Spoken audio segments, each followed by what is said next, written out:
Hi guys! పూలమాల కట్టడం రావట్లేదా? చాలా సింపుల్ వేలో, చాలా తక్కువ కాస్ట్‌లో, చాలా రిచ్ లుక్ ఉండేలాగా ఈరోజు మీకొక మాల చూపిస్తున్నానండి. ముందుగా వచ్చేసి ఈ పూల పేరేంటో కింద కామెంట్స్ రూపంలో తెలియచేయండి. ఎంతమందికి తెలుసనేది కూడా కింద కామెంట్స్ చేయండి. నాకైతే ఈ మధ్య రీసెంట్‌గా తెలిసిందండి ఇవి నందివర్ధన పూలని. నార్మల్‌గా పెళ్ళిళ్ళ దండలు ఇప్పుడొచ్చేసి ఇవి ట్రెండింగ్‌గా ఉన్నాయి కదా! బీర్బల్ దండలు అని చెప్పి ఏంటి గులాబీ రేకులతోని ఈ పూలు పెట్టి చేస్తున్నారు కదా! అయితే ఇవి ఆల్మోస్ట్ అందరి ఇళ్లల్లో దగ్గర ఉంటాయండి. కానీ చాలా మందికి ఈ పువ్వేంటో తెలుసేమో నాకు తెలీదు కానీ నాకైతే రీసెంట్‌గా తెలిసిందండి. ఇవొచ్చేసి వాళ్ళకు పూల వాళ్ళకి కూడా చాలా కాస్ట్ పడుతుందండి. ఎందుకంటే ఎక్కడో ఒక్కొక్క చెట్టు ఉంటుంది గానీ దీన్ని తోటలాగా కొన్ని చోట్లే పెంచుతారంట.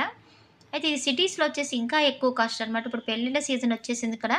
మనము ఇంట్లో ఉన్న వాటితోనే చాలా ఈజీగా తయారు చేసుకోవచ్చనమాట. ఏం లేదండి ఒక సూది దారం తీసుకొని అల్లాల్సిన పని లేకుండా నేను చూపించినట్టుగా వన్ బై వన్ ఈ విధంగా గుచ్చుకోండి. చాలా నీట్‌గా, చాలా అందంగా రెడీ అయిపోతుంది. అయితే వాళ్ళు చేత్తో అల్లుతూ ఉంటారు కదా! మనకు ఆ అల్లడం రాదు కాబట్టి ఇలాగా సూదితో ట్రై చేసి చూడండి. చాలా రిచ్ లుక్ ఉంటుంది. చాలా ఇంటి దగ్గర ఉన్న పూలతోనే ఇంత అందంగా తయారు చేసుకోవచ్చు.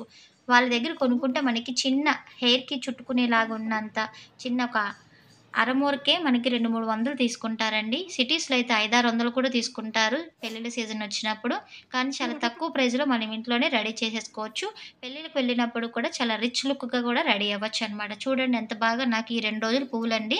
2 రోజులు మొగ్గలు ఇలా తెంపేసుకొని ఫ్రిడ్జ్‌లో పెట్టుకొని ఈ విధంగా మాల కింద రెడీ చేసేసుకున్నాను. చాలా సింపుల్ వేలో రెడీ అయిపోయింది కదా!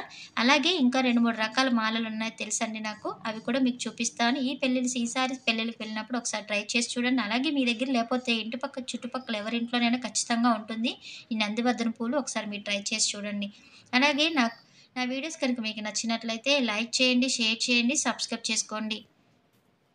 చూడండి చాలా సింపుల్‌గా రెడీ అయిపోయింది కదా! బాయ్ అండి. Thank you for watching.